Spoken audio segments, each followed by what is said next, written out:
So kuadran kedua adalah jantung kepada effective personal management. Berkisar bina relationship tu, okey. Okey. Ya, ni sambung tadi ke? Okey, kat sini dia punya practice dia macam ni.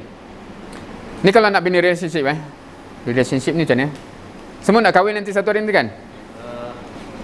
Ke belum decide? Tak tahu lagi lah nak kahwin ke tak kan? Tulis personal mission statement, long range planning, preparation, perkara yang kita tahu penting tapi jangan berikan perhatian sebab tak urgent. Okey, ada tak benda yang kalau kita kata aku kalau nak jadi suami yang macam tu atau nak jadi isteri macam tu, sebenarnya dari sekarang aku dah kena train benda-benda ni. Ada tak benda yang kita boleh fikir je? Tapi sebenarnya benda tu tak terbuat-buat sebab tak apalah, dia tak urgent kan. So point dia kat sini ialah sekarang ni kita nak berubah. So kita kena define apa yang important, so that walaupun dia tak urgent, kita dah buat sekarang sebab kita nak jadi orang yang kalau tak dia akan jadi. Okay, siapa yang kat sini follow? Kalau Aiman Azlan dia yang follow tak? Anda kenal?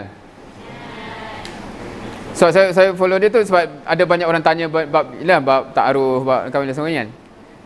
Dan saya realise something yang interesting lah pasal apa nak panggil Yelah, benda yang macam antaranya ialah kalau kita tak plan awal, dia jadi macam dah nak kahwin baru nak cari benda tu, memang tawakal je lah kot kan.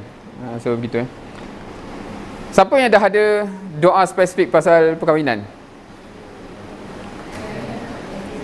Belum Saya dulu just cerita Saya dulu start ada doa spesifik. Doa spesifik ni memang yang kita minta putih-putih.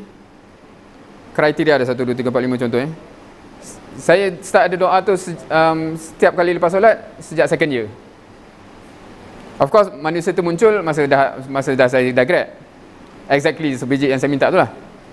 Tapi saya dah fikir benda tu daripada second year. Siapa yang dah second year kat sini?